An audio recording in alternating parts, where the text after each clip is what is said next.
न्यून प्रणाम। आप देख रहे हैं हमारा यूट्यूब चैनल सीताराम पूनिया। कल तक हमने गुरु जम्बेश्वर भगवान के बताए हुए 51 नंबर शब्दों तक हमारी मातृभाषा में भावार्थ समझा। उक्त शब्द को श्रवण करने के बाद में वही आयस लक्ष्मणनाथ भोजन इत्यादि करने के बाद गुरु जम्बेश्वर भगवान से फिर एक क्वेश्चन किया कि हे गुरुदेव, मेरे पास बहुत बड़ी नाथपंथी मंडली है। अगर आपके यहाँ कोई दुश्मन इत्यादि है या शत्रु है तो आप हमें बताएं, हम आपको उन शत्रुओं से निर्भय कर देंगे ताकि आपको किसी प्रकार का कोई यहाँ भय नहीं रहेगा। तब गुरु जम्बेश्वर भगवान ने उस जिज्ञासु के प्रति समझाते हुए कहा कि मेरे तो यहाँ पे कोई शत्रु है नहीं, परंतु आपके यहाँ पे बहुत शत्रु है। तो लक्ष्मणनाथ मन में अपने आप को बहुत कुछ उपाधिधारी मानता था। उसने कहा कि हे गुरुदेव, मेरे यहाँ शत्रु कोई नहीं है। अगर होते तो मेरे को दिखाई देते, मेरे सामने कोई रुक भी नहीं सकता है। शत्रु की बात तो काफी बड़ी है। तब गुरु जम्बेश्वर भगवान ने उस नाथ के प्रति समझाते हुए उससे कहा, देव कहे खट उर्मी, थारे दुश्मन जोर, भूख तिस निंद्रा घनी, तुम जानो कोई और। हे आयस, तू ये जानता होगा कि मेरे जैसे ही देहधारी कोई शत्रु होगा, लेकिन तेरे जैसे देहधारी शत्रु यहाँ पे नहीं है। आपके मन के अंदर जो भूख तिस निंद्रा या कर्मेंद्रियों के द्वारा जो काम क्रोध मोह लोभ ये सब हमारे शरीर के ही शत्रु है, हमारी आत्मा के शत्रु है। मैं उन शत्रुओं की बात कर रहा हूं। ये सबसे बढ़कर और जबरदस्त शत्रु है। तब उसी आयस ने कहा कि तो गुरुदेव, आपके ये शत्रु नहीं है। तब उसको संबोधित करते हुए समझाते हुए गुरु जम्बेश्वर भगवान ने शब्द का उच्चारण किया जो इस प्रकार से हैं। ओम मंडप थाप थाप ले राख राख ले, अदरा धारू आदेश बेसु, ते नरेशु ते नरा अपरम पारू, रण मध्य जे नर रहियो, ते नरा अडरन डारू, ज्ञान खड्गा जत्थु हाथे, कौन हो से हमारा रिपु। इस प्रकार से मूल पाठ का भाव सुनाया। आइए हम इस पे प्रकाश डालते हैं कि ओ मोह मंडप थाप थाप ले राख राख ले।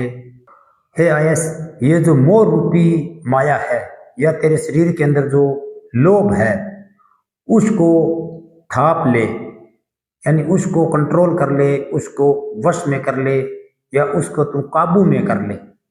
अदरा धारू यानी ब्रह्मचर्य या शरीर की जो ऊर्जा शक्ति होती है उसको नष्ट मत होने दे। अपने वीर्य की रक्षा करते हुए अपने ही इस शरीर को काबू में रख।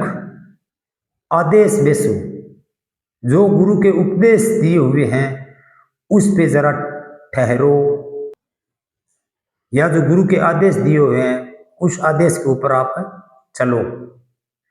आगे शब्द में बदलते हुए कहते हैं, ते नरेशु ते नरा अपरम पारू।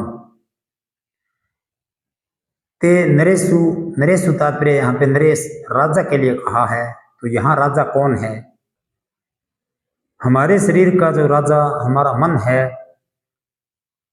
उस मन पे चंचलता या उस मन पे जो विकार है उसको आप रोको। वह उसको अपनी गति कौन सी देनी है? गुरु जम्बेश्वर भगवान के बताए रास्ते पे चलने दो। ते नर अपरंपारू, वही नर अपरंपार है जो अपने मन पे विजय प्राप्त कर लेता हो। मन के जो विकार है, काम क्रोध लोभ मोह अहंकार राग द्वेष आदि, उस पे अगर आपने जीत प्राप्त कर ली है तो आप इस शत्रुओं को कंट्रोल में कर सकते हो। रण मध्य जे नर रहियो, अगर रण में चले जाएं और वहाँ पे हम लड़ने वाले के साथ में मोह प्रेम रखेंगे तो वहाँ पे युद्ध नहीं हो सकता। इसलिए आप इस शरीर के हृदय को रणभूमि समझो व इसके अंदर जो विकार है उस पे आप मोह लगा रखा है तो आपकी जीत हासिल नहीं होगी। इसलिए सबसे उत्तम बात यह है कि रण में ही जा रहे हो और मोह प्रेम भी रख रहे हो, दोनों भाव कभी नहीं होते। अगर आप सच्चे नर माने या सच्चे नर समझते हो अपने आप को तो उन शत्रुओं को मारो, फिर आपकी विजय प्राप्त होगी। ते नरा अडर डरो, तो ऐसा नर बगैर भय बगैर डर के ही रह सकता है, उसको कोई किसी का डर नहीं होता है, न ही वह मृत्यु से डरता है। ज्ञान खड्ग जदू हाथे जत्था, तो मेरे हाथ में तो इस ज्ञान की खड्ग है या ज्ञान का तलवार है, तो मेरा यहाँ पे कोई शत्रु नहीं हो सकता। ऐसे ही अगर आप भी शब्द वाणी को ज्ञान रूपी तलवार मानो तो आपके भी यहाँ शत्रु कोई नहीं रहेगा। कौन होशी हमारा रिपु, तो फिर हमारा यहाँ पे शत्रु कौन है या हमारा यहाँ पे दुश्मन कौन हो सकता है। आप कौन से दुश्मनों से मेरे को निर्भय करना चाहते हो। दुश्मन तो आपके शरीर के अंदर है, आपने बहुत बड़े बड़े दुश्मन पाल रखे हैं। मेरे हाथ में तो ज्ञान के अलावा कोई अस्त्र शस्त्र कुछ है नहीं, तो ज्ञान ही मेरा अस्त्र शस्त्र है, वह इसके होते हुए मेरे कोई दुश्मन नहीं है। इस प्रकार से उस आयस को गुरु जम्बेश्वर भगवान ने समझाते हुए कहा, वह हमारे को भी इस शब्द से यही समझना चाहिए कि जिसके पास में ज्ञान है उसका कोई शत्रु नहीं होता है, और बाहर के जो शत्रु होंगे उसका कोई भय भी नहीं होता है। शत्रु तो जो मन के अंदर होते हैं वो ही स्वर्ग व नरक का फैसला करते हैं। तो हमारे को अगर शत्रु ही मारना है, दुश्मन ही मारने हैं, तो अंदर के दुश्मन को मारना चाहिए। इस प्रकार से गुरु जम्बेश्वर भगवान ने मूल पाठ सुनाया। इसमें कुछ शाब्दिक भावार्थ है, जैसे स्थापी स्थापित करना, राखिलो यानी वश में करना। अदरा शब्द आया है तो वो मनुष्य के ऊर्जा शक्ति या वीर्य के प्रति कहा है कि उसको आप कंट्रोल में करो। धरु शब्द का तात्पर्य धारण करना। अडरा निडर, डारू शब्द का मतलब डरना या मृत्यु से नहीं भय रहता है। फिर खड्गू तलवार, केवल मात्र ज्ञान की तलवार को कहा है यहाँ पे। मोह है यानी किसी चीज पे लोभ होना, उस चीज के वश में होकर के हमारे को अपना जीवन नष्ट कर देना, वो एक मोह जाल होता है। अद्रा दारू शब्द भी ब्रह्मचर्य के लिए आया है।